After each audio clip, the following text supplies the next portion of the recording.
ज्ञान गुण सागर, जय कपीस तिहुँ लोक उजागर। हनुमान लला ने अचानक ही शारीरिक विकास की बहुत सारी सीढ़ियां चढ़ ली थी। उनकी बाल लीला देख वाली ये समझ गया था कि हनुमान लला कोई साधारण शिशु नहीं है। वो हनुमान लला के प्राण लेने हेतु एक बार फिर केसरी भवन में आता है। हनुमान लला वो इस प्रकार सेब के प्रति आकर्षित हुए कि उन तक पहुँचने के लिए वो अपने पैरों पर स्वयं खड़े भी हो गए। ये देख वाली और सुग्रीव आश्चर्यचकित रह जाते हैं। स्वयं देवर्षि नारद जी ने मुझे कहा कि ये मरकट तेरे पतन का कारण बनेगा। मेरे होते हुए आपका पतन? कभी नहीं।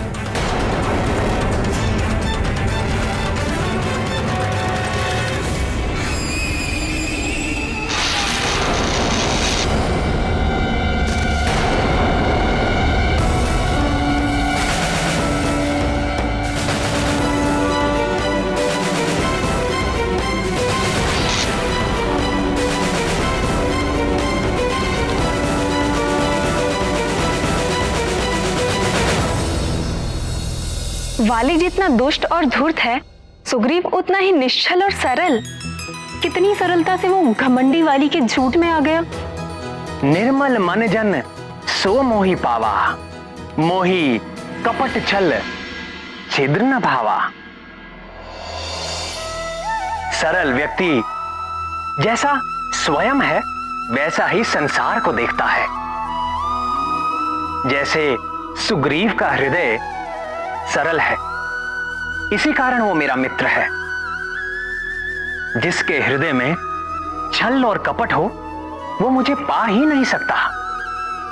कपट करने वाला सोचता है कि वो सबको मूर्ख बनाकर अपना स्वार्थ सिद्ध कर रहा है, किंतु अंत में वो अपनी ही हानि कर बैठता है। जैसे देखो, आज वानर राज सुग्रीव की देवता तक प्रशंसा करते हैं, जबकि वाली अपने कर्मों के कारण हर लोक में निंदा का पात्र है।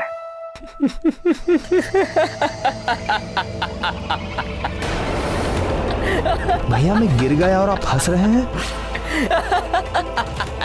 क्योंकि मैं भी तुमसे पूर्व इसी तरह गिर चुका हूं, ठीक वहीं से।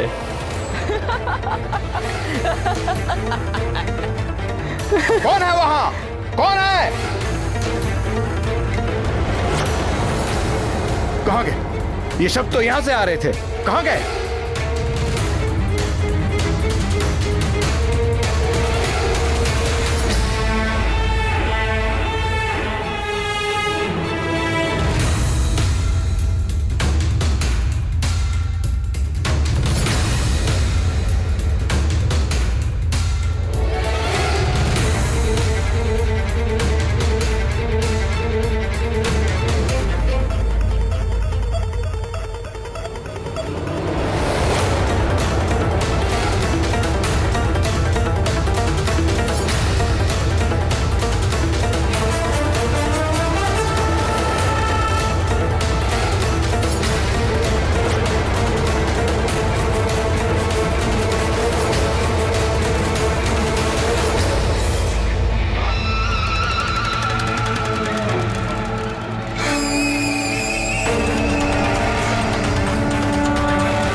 आपको भी भूख लग रही है क्या भैया?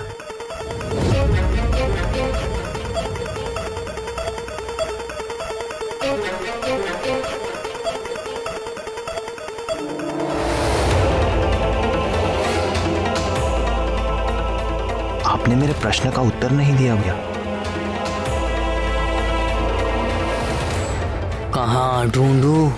भैया हमने प्रायः पूरा राजभवन ढूंढ लिया, किंतु वो शांत और सुंदर शिशु अब तक नहीं दिखाई दिया।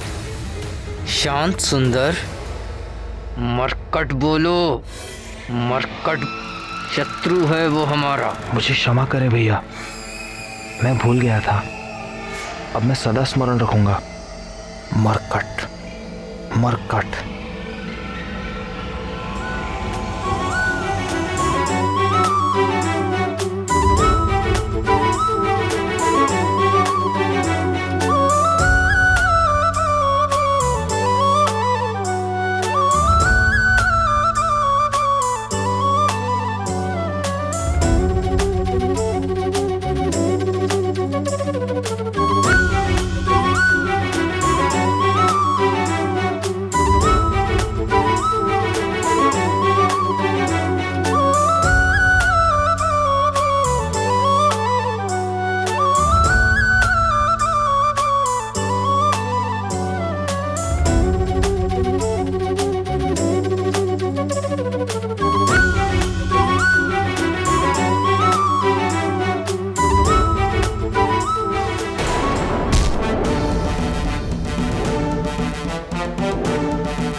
प्रणाम वानरराज। आइए अमात्य, कल युवराज के षष्ठी संस्करण की सारी व्यवस्था हो गई। जी वानरराज, आपसे कुछ परामर्श करना था। किस विषय में? 10वें दिन के नामकरण और संस्कार के लिए अतिथि की सूची के विषय में। सर्वप्रथम युवराज के नाना वानरराज कुंजर।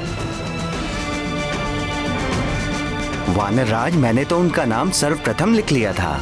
अयोध्या नरेश महाराज दशरथ से आरंभ करके अंग, उत्कल, कंबोज, कैकई, काशी, मिथिला, सोबीर, चैदियर,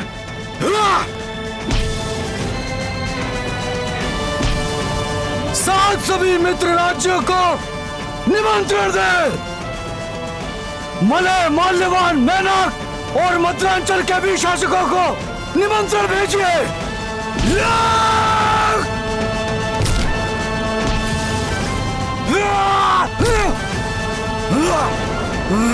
परम पूज्य ऋषि पनग, ऋषि मगध और ऋषि अगस्त को तो आना ही होगा। साथ ही दंडकानन, मतंगारण्य तथा नैमिषारण्य में तपस्या कर रहे सभी ऋषियों को संदेश दीजिए कि युवराज को आशीर्वाद देने अवश्य पधारें।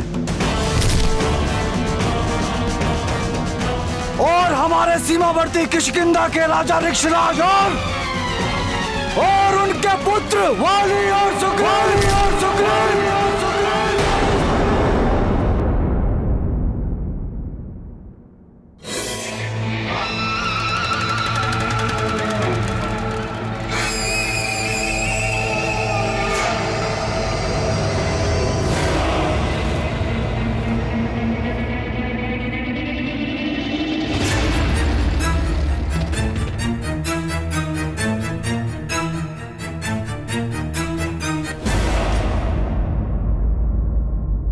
नामकरण के साथ कल के षष्ठी संस्कार में भी उन दोनों को आमंत्रित कीजिए। प्रणाम महाराज। महाराज, ऋषि शवानी के शिष्य आपसे मिलने की अनुमति चाहते हैं। आने दो। जी महाराज।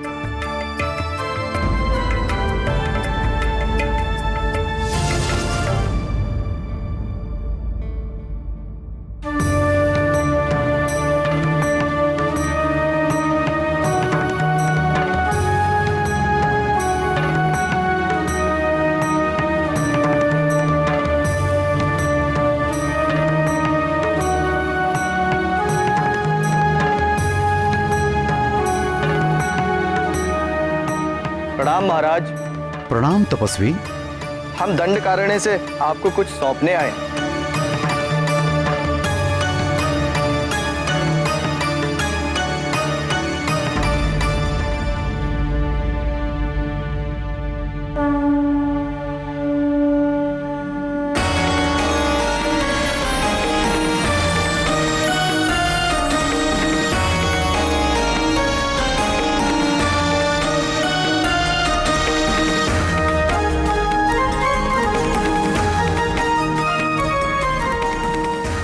यह अष्ट धातु से निर्मित एक सिद्ध गदा है महाराज। हमारे गुरु के गुरु ने यह गदा तपस्या करके स्वयं दिव्य शक्तियों से प्राप्त की थी महाराज। किस प्रयोजन से? और एक तपस्वी का गदा से क्या कार्य? राक्षसों से संघर्ष करने के लिए हमारे गुरु के गुरु ने क्षत्रिय कुल में जन्म लिया था महाराज, किंतु कालांतर में उन्होंने हिंसा का त्याग करके अहिंसा का व्रत धारण किया था महाराज। उनके देहावसान के पश्चात यह गदा हमारे गुरु ऋषि सावर्णी की सुरक्षा में थी। सुरक्षा में? जी, वे अपने गुरु की आज्ञा अनुसार इस गदा के अधिकारी के जन्म लेने की प्रतीक्षा कर रहे थे, किंतु 2 सप्ताह पूर्व उन्होंने भी देह त्याग दी। अपने देहांत के पूर्व उन्होंने कहा था कि यदि यह गदा आश्रम में रही तो किसी राक्षसी शक्ति में पड़ जाने का संकट हो सकता है। अतः उनके आदेश पर ही हम यह सिद्ध गदा आपको सौंपने आए हैं। किंतु मुझे ही क्यों? उन्होंने कहा था कि शम्भ साधन नामक राक्षस के वध के पश्चात आप ही इस गदा के योग्य अधिकारी हैं। अच्छा, जो इसके वास्तविक अधिकारी हैं वो कौन है? मैंने भी उनसे यही प्रश्न पूछा था। तो उन्होंने क्या उत्तर दिया?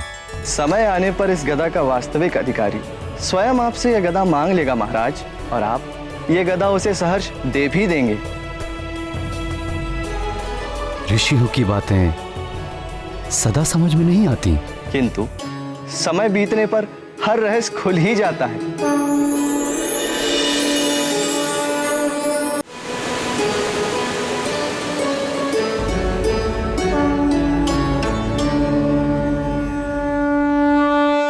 किंतु इस गदा में क्या विशेष है? वानर राज, यह अमोघ गदा है। अपने लक्ष्य पर चोट करने के पश्चात वापस अपने स्वामी के हाथों में लौट आते हैं। और दूसरी विशेषता इसकी यह है महाराज कि इससे टकराने वाला चाहे वो कठोर से कठोर तत्व से ही क्यों ना बना हो, इससे टकराकर खंड खंड हो जाता है।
अज्ञानी। अब मैंने क्या किया भैया? मैं तो कब से यहाँ पे चुपचाप खड़ा हूँ। तुम नहीं, ये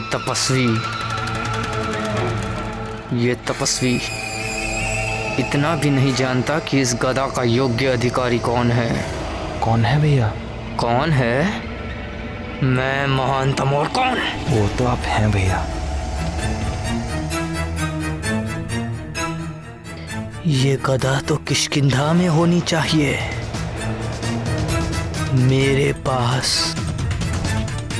मुझ महानतम के हाथ में।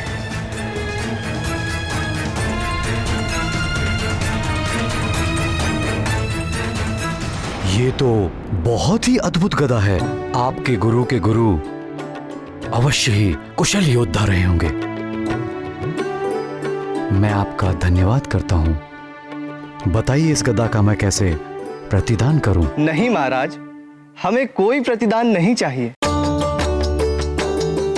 आप राक्षसी आक्रमण और आतंक से निर्दोष मनुष्यों व प्राणियों की रक्षा जैसे करते आए वैसे ही करते रहे। यही हमारे गुरु की इच्छा थी। प्रजा की रक्षा करना राजा का कर्तव्य होता है और ऋषियों को दान करना भी राजा का कर्तव्य है। मंत्री जी। महाराज। इन युवा तपस्वियों को हमारी ओर से 1 सहस्त्र स्वस्थ गायें प्रदान करें। अब आप लोग विश्राम करें और कुछ दिनों तक हमारे अतिथि बनकर रहें। आपकी जय हो राजन। परम शक्तिशाली ईश्वर आपकी भुजाओं में और बल दे, आपके वंश को बढ़ाए और सदैव सुरक्षित रखे।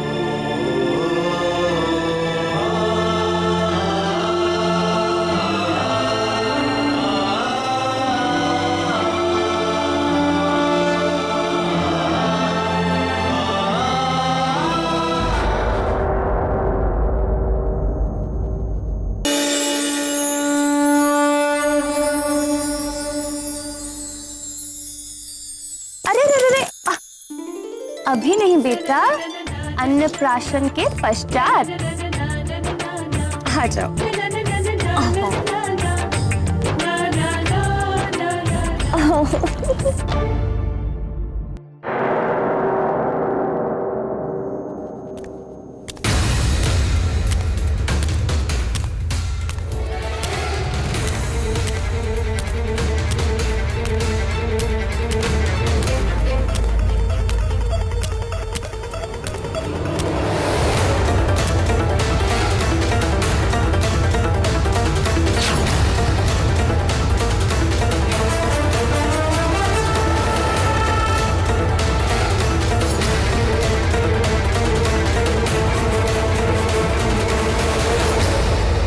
प्रिय अंजने, ये देखो। क्या पहना? मेरा नया गदा।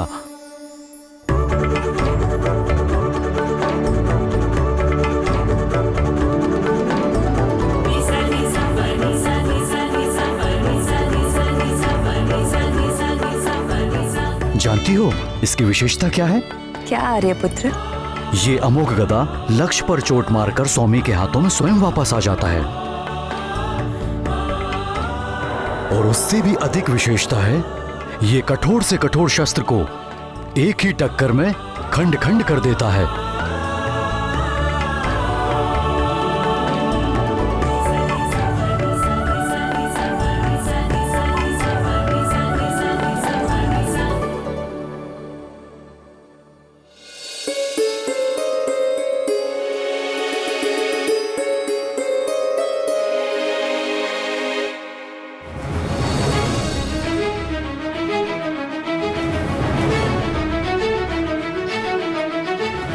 ये सब किसने किया प्रिय? न जाने किसने किया। मेरे कक्ष से जाने के पूर्व तो ये सब सेब वहां पेट पर पड़े हुए थे। आपके जाने के पूर्व कोई कक्ष में आया था क्या? नहीं, कोई भी नहीं। सिर्फ आपके ये पुत्र ही थे। किंतु हमारे पुत्र तो कुल 5 दिन के हैं। वो यहाँ तक कैसे पहुँच पाएंगे? वो तो अभी खड़े भी नहीं हो सकते।